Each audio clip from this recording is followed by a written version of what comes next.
Assalamualaikum warahmatullahi wabarakatuh. Kembali lagi bersama saya.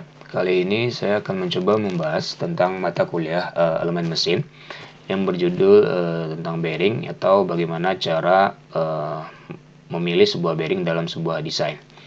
Oke, langsung saja ke pertanyaan pertama. Itu di sini ada sebuah spur gear C mentransmisikan daya menuju sebuah V-belt puli A melalui poros ABCD yang berotasi pada 2000 rpm dan mentransferkan sebuah daya dengan sebuah moderate shock ya. Di sini dijelaskan take the lowest value untuk keterangan moderate shock. Oke, poros yang disupport oleh dua tipe bearing seperti yang satu tipe bearing pada B dan yang satu tipe bearing pada D seperti yang ditunjukkan pada gambar Q1. Oke, ini ada gambar Q1. Lalu gaya tarik dari F1 sebesar 450 Newton dan F2 sebesar 200 Newton. Lalu ada gaya gear yaitu ada F3 sebesar 1200 Newton dan F4 sebesar 700 Newton. Nah, sistem ini akan berakhir sampai 25.000 jam dan kedua bearing memiliki reliability 98%. Nah, pertanyaan pertama, hitung total gaya radial yang terjadi pada bearing B dan pada bearing D. Lalu pertanyaan kedua, nah jika gaya total dari bearing B ini adalah 950 Newton dan pada bearing D adalah 850 Newton dan bearing D juga didesain untuk mensupport thrust load atau gaya dorong dari F5 yaitu sebesar 580 Newton. Nah, tentukan seluruh ukuran yang cocok dari roller bearing dan juga angular ball bearing untuk problem poros. Lalu pertanyaan ketiga, desainkan seluruh ukuran yang cocok dari parameter-parameter ini, yaitu ada bore, ada OD, ada W, R, DS, dan DH untuk poros dan housing pada bearing B dan bearing D. Oke, di sini saya jelaskan dulu gambarnya. Di gambar Q1 ini ada sebuah poros ya, ABCD. Lalu di sini ada sebuah puli. Nah, puli memiliki gaya F1 dan F2. Lalu ada sudutnya di sini sebesar 45 derajat. Dan di titik C ini ada sebuah spur gear yang memiliki gaya F3 dan juga F4. Oke, nah di sini di titik B dan D ada sebuah bantalan ya. Oke, langsung saja. Nah, ini adalah gambar dari skematik dari poros ya. Di sini ada potongan dari sheath ya. Lalu sini ada bearing, juga bearing. Nah, ini ada porosnya yang seperti ini. Lalu di sini ada gear ya. Ini dia sudah ada diameter dan ukuran. Ukuran dari AB 80, BC ada 120 dan CD ada 100. Oke, langsung saja. Yang pertama kita mulai dengan gambar DBB puli ya. Nah, dari DBB puli yang ini ya, seperti yang pada soal Q1 ini, kita buat seperti ini ya. Ini ada pandangan YZ ya. Kalau YZ ini jadi sepertinya ada F1. Nah, ini ada F1. F1 arahnya seperti ini ya, ke kiri atas, dan F2 ini arahnya ke kiri bawah. Nah, dari dua komponen gaya ini kita uraikan ke arah sumbu arah ke sumbu Z dan arah sumbu Y. Nah, di mana di sini ada gaya komponen sumbu Z yaitu F2 cos 45 dan angka yang ke bawah ini adalah F2 sin 45.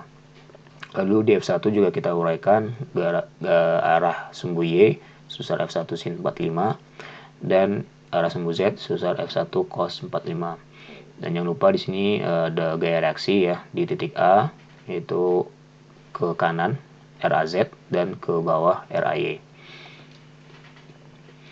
Nah, di sini saya mengasumsikan bahwa berat dari puli ini diabaikan ya. Nah, lalu kita langsung menggunakan hukum kesetimbangan gaya yaitu sigma Fz dengan arah positif ke kanan sama dengan 0 ya, dimana ada RAZ ya yang kita cari di sini, dimana ada F1 ditambah F2 dikali cos 45 sama dengan 0. Nah, lalu RAZ nya ini bisa kita masukkan ya dengan cara F1-nya kita masukkan 450 dan F2-nya 200. Lalu dikali cos 45 diperoleh RAZ sebesar 459. Lalu juga kita buat kesetimbangan gaya sigma FY sama dengan 0 ya, yang dengan ke atas adalah positif. Lalu di sini yang arah ke atas adalah F1 sin 45 ya. Lalu di sini ada F2. Sorry. Ini ada yang mengganggu sebentar. Oke, nah di sini ada F1 sin 45 ke atas. Lalu F2 minus ya, arahnya ke bawah. Lalu RAY sendiri ada ke arahnya ke bawah, minus. Nah, yang dicari di sini adalah gaya reaksi di AY atau di poros. Oke, kita masukkan angkanya F1 dan F2 yang ini dan diperoleh RAY sebesar 176,77 Newton. Lalu kita gambarkan DBB dari poros ya. Ini RAZ dan RAY yang sebelumnya kita peroleh tadi ya. Nah, ini adalah gambar DBB dari poros, di mana di sini ada gaya reaksi dari gear F3 dan F4. Oke. Nah, lalu di sini ada gaya reaksi dari bearing B ya, arah Y, dan bearing B arah Z. Lalu ada bearing D arah Z dan bearing D arah Y. Jadi gambarnya gaya-gayanya seperti ini. Lalu kita terapkan kesetimbangan momen di titik B ya, dalam arah Z. Ini dalam arah Z sama dengan 0. Lalu di sini ada RDY dikali DY ya. RDY adalah yang ini. Yang dikali DY yaitu BD ya, jarak dari B ke B. Lalu ada minus F3 dikali BC, F3 yang ini dikali BC, jarak dari titik C ke B. Lalu ada RAY yang ini, dimana RAY ini dikali jarak dari titik A ke B. Nah, maka kita bisa menentukan RDY dengan cara seperti ini. Lalu kita masukkan angka-angkanya yang sudah kita peroleh di soal, lalu dan juga hasil RDY diperoleh seperti ini. Lalu kita terapkan kesetimbangan gaya sigma FY sama dengan 0 ya, dengan arah atas positif. Lalu di sini ada yang positif, ada F3, ada RBY yang negatif, arahnya ke bawah. RD juga negatif, arahnya ke bawah. Lalu ada RAY yang arahnya ke atas. Oke, lalu kita tinggal menghitung RBY yang belum ya. Kita peroleh RBY-nya sebesar 241 Newton. Lalu selanjutnya, kalau tadi arah sumbu Z, sekarang sigma momen arah sumbu Y ya. Kalau tadi bedanya sumbu Z yang ini, sekarang sumbu Y. Nah, kita hitung dengan cara RDZ ya, RDZ ini dikali BD ya, jarak dari titik D ke B. Lalu ada minus F4 dikali BC, F4 yang ini ya. Lalu ada RAZ yang ini. Oke, kita di sini menghitung RDZ-nya berapa ya. Tinggal kita masukkan seperti ini. Lalu diperoleh RDZ-nya sebesar 214,68 Newton. Lalu sigma FZ sama dengan 0 ya, dengan ke kiri bawah ini adalah positif. Lah RAZ, di sini RAZ ya, dikurang RBZ. RBZ arahnya ke sana ya, sumbu negatif Z. Lalu ada F4. F4 di sini adalah positif, di mana dia sumbu positif Z. Dan RDZ di sini adalah minus, di mana dia adalah sumbu negatif Z. Oke, yang kita cari di sini adalah RBZ ya. Tinggal kita sesuaikan persamaannya dan kita masukkan angkanya seperti ini. Diperolehlah RBZ sebesar 944,93 Newton. Nah, kita balik lagi ke pertanyaannya adalah di sini kita menghitung total dari gaya radial pada bearing B dan D. Nah, untuk mengetahui total gaya radial pada bearing B ya, kita menggunakan rumus RB itu sama dengan akar dari RB kuadrat ditambah RBZ kuadrat. Nah, RB kuadrat dan RBZ kuadrat kita sudah peroleh di perhitungan sebelumnya. Tinggal kita masukkan, maka diperoleh RB sebesar 975 Newton. Dan untuk menghitung gaya radial atau gaya total di RD, itu kita menggunakan rumus yang sama, yaitu akar dari RD kuadrat tambah RDZ kuadrat. Tinggal kita masukkan angkanya yang kita peroleh di slide sebelumnya, yaitu diperoleh 1155,83 Newton. Oke, kita lanjut ke pertanyaan kedua. Nah, untuk meneruskan pertanyaan kedua ini kita ketahui dulu ada yang namanya weighable parameter. Nah, weighable parameter ini fungsinya yaitu ini ya, mendistribusikan umur bearing ya. Tujuannya itu yang saya tahu gitu. Jadi di sini ada weighable parameter yang terdiri dari dua buah pabrikan ya, pabrikan 1 dan pabrikan 2. Nah, pabrikan 1 ini dia memiliki parameter-parameter seperti yang dijelaskan pada tabel ini. Nah, untuk selanjutnya saya menghitung dimensionless design life untuk kedua bearingnya. Oke, dimana di sini ada rumusnya XD sama dengan LD per L10, dimana LD-nya itu adalah 60 dikali Laplace D dikali ND per L10. Nah, ini adalah Laplace D ini adalah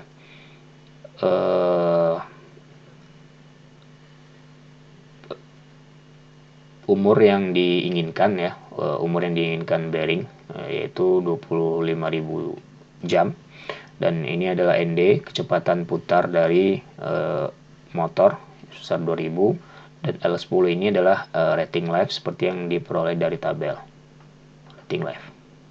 Nah, di sini saya menggunakan L10 yang saya gunakan adalah manufaktur 2 ini. Oke, dimana dia 1 kali 10 pangkat 6 ya, ini.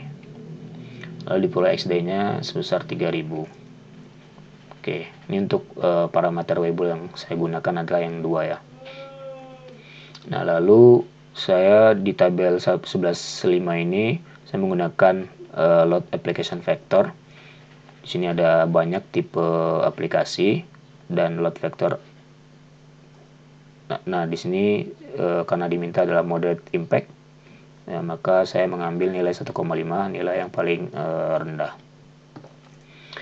Nah, pertanyaannya kan adalah jika total radial gaya reaksi yang terjadi pada bearing B adalah 950 Newton dan bearing D adalah 850 Newton, dan juga ada gaya thrust F5 sebesar 580, maka tentukan ukuran yang cocok untuk roller bearing dan juga angular ball bearing.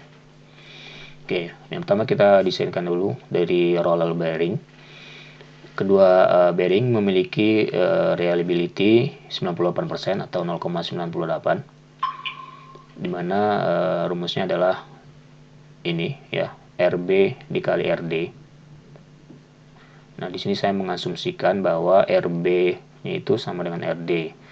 Jadi RD kita bisa peroleh yaitu akar dari 0,98, yaitu 0,989949. Nah, di sini ada A. A ini adalah konstanta dari tipe bearing ya. Di sini menggunakan 10/3, yaitu di sini dijelaskan untuk roller bearing. Nah, tinggal kita menghitung C10 atau C10 itu adalah load rating ya, load rating, dimana rumusnya seperti yang ditampilkan. Nah, tinggal kita masukkan AF ini adalah 1,5 ya. Ini 1,5 yang dapat dari tabel 11.5. Lalu FD-nya ini adalah gaya yang terjadi. Oke. Nah, gaya yang kita inginkan, yang kita desain ya. FD ini adalah gaya yang kita desain, yaitu 950. Diperoleh dari sini ya. 950. Jadi roller bearing ini saya taruh di titik B ya, di titik B. Kenapa? Karena dia cuma menerima beban radial, sedangkan nanti di titik D ini, titik D kita menggunakan angular ball bearing karena dia menerima radial bearing dan juga thrust load. Oke. Lalu saya masukkan XD-nya, ini kita peroleh 3000. Lalu X0-nya dari weighable parameter ya, 0,02. Lalu theta-nya adalah dari weighable parameter juga, 4,459. Dan X0-nya dari sini ya, sama 0,02.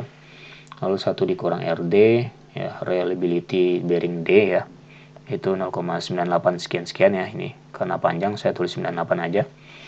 Lalu 1 per B nya dari sini 1,483.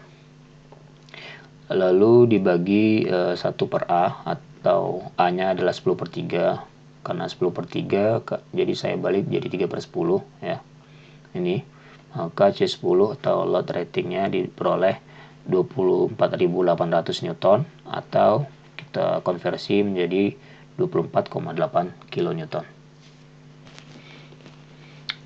Nah, dari C10 yang sudah kita peroleh, kita melihat sebuah katalog ya. Di sini ada sebuah katalog tabel 11.3 yang berisi tentang dimensi dan basic load rating untuk cylindrical roller bearing. Nah, dalam tabelnya ini berisi ada bore, ada OD, ada width, ada load rating, dan seterusnya ya. Dengan series yang berbeda, ada series 02 dan series 03.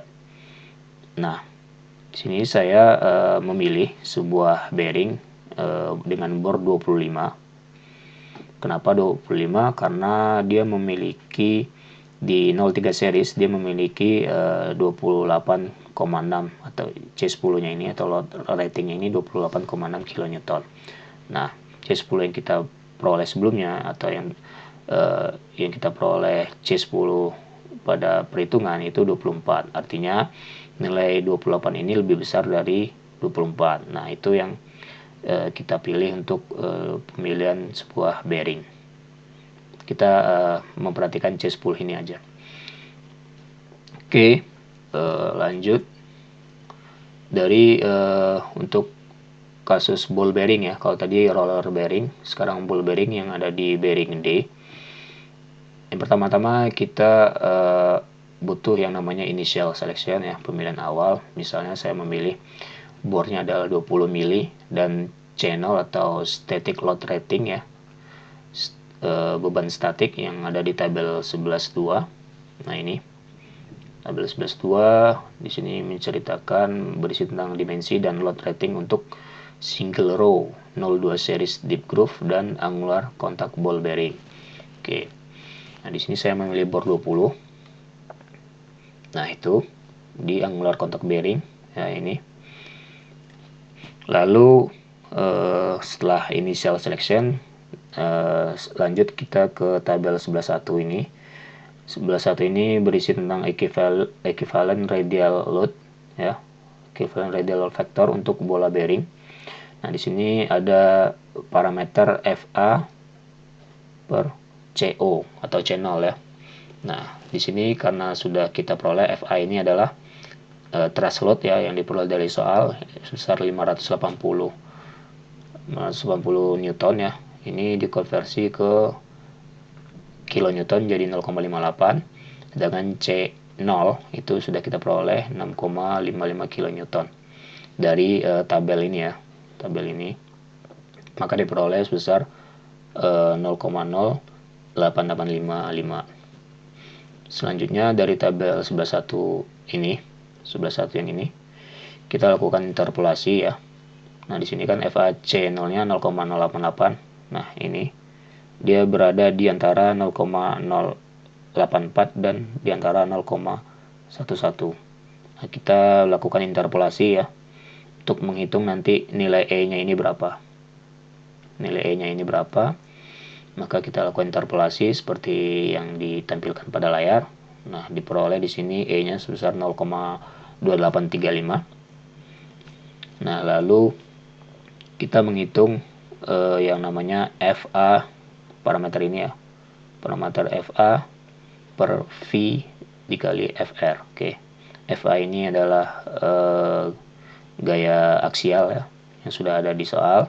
Lalu V ini adalah kita tentukan ya, kita menentukan yaitu inner ring, hanya inner ring yang berotasi ya, jadi outernya diam sedangkan innernya berputar, itu diperoleh V-nya 1 ya.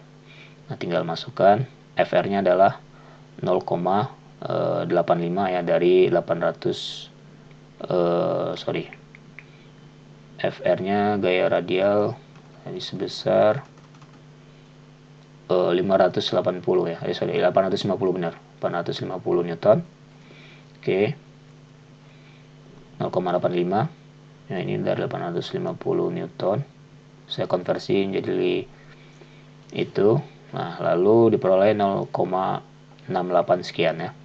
Nah, dari perhitungan sebelumnya kita peroleh E dan kita peroleh FA per F kali R, FR ya, ternyata nilai FA per F kali FR ini lebih besar dari E. Nah, maka nanti kita bisa gunakan tabel yang ada di sebelah sini saja ya. Oke, tabel yang sebelah sini. Nah, dari tabel yang sebelah situ kita peroleh X2 nya itu 0,56 karena ya di kolom X2 itu nilainya sama semua ya, nilainya sama. Nah, yang perlu kita cari ini adalah Y2 ya, karena Y2 nilainya tidak sama maka kita lakukan interpolasi ya, seperti caranya sama ya, dia di antara sini yang garis hitam ini. Lalu kita menghitung equivalent radial dan axial combination load FE. Rumusnya seperti yang ditampilkan ya, ini ada XI maksudnya X2 ya, X2 0,56, V nya 1, FR nya 0,85, 850 Newton tadi ya, lalu ditambah 1,45 ya, itu dari interpolasi ini, dikali 0,58, itu gaya dari thrust loadnya tadi yang ada di soal. Lalu diperoleh FE nya sebesar 1,317 kN. Nah, lalu kita menghitung load rating ya, C10, rumusnya sama di perhitungan sebelumnya. Tinggal kita masukkan saja di sini, yang bedanya lah FE-nya saja. Ya. Tinggal masukkan. Nah, dan juga A-nya. A-nya ini adalah konstanta untuk tipe ball bearing yaitu 3 ya. Ya, di sini 1/3. Lalu diperoleh C10-nya sebesar 47,29. Nah, ini ada tabel 11.2 ya, yang berisi tentang dimensi dan load rating untuk single row 02 series deep groove dan angular contact ball bearing. Nah, di sini saya memilih bornya 60 mili ya. 60 mili yang dan ball bearing yang tipe ball bearingnya adalah angular contact ya, yang ini. Lalu di sini C10-nya adalah 55,9 yang artinya lebih besar dari perhitungan kita yang sebelumnya yaitu 47,29. Nah, di sini sudah ketahuan ya berapa filletnya ya. Filletnya berapa, OD-nya berapa, ini width-nya berapa. Oke, terus ada DS, DH seperti yang diminta di soal nanti. Oke. Nah, karena dari kedua bearing sudah kita lakukan pemilihan ya. Di tabel 11.3 sebelumnya sudah kita peroleh, 11.2 sebelumnya sudah kita peroleh, ini ya, sudah saya tandakan. Lalu ini adalah desain dari yang pertama ya, di gambar dari soal. Seperti ini desainnya. Nah, setelah dilakukan pemilihan bearing, maka desainnya menjadi seperti ini ya. Nah, di sini ada diameter bore ya dari roller bearing ya, yang ini. Lalu yang di sini adalah ball bearing ya, yang titik D tadi. Ini di bore-nya 25, ini 60. Nah, ini DH ya. DH-nya sudah ada. Ini ada OD. OD-nya seperti ini. Lalu ini ada DS ya, 70. Ini ada width. Ini juga ada width. Oke, lalu ini juga ada OD atau outer diameter dari roller bearing. Nah, mungkin sekian dulu video dari saya. Kurang lebihnya saya mohon maaf. Terima kasih sudah menonton. Jumpa lagi di pembahasan berikutnya.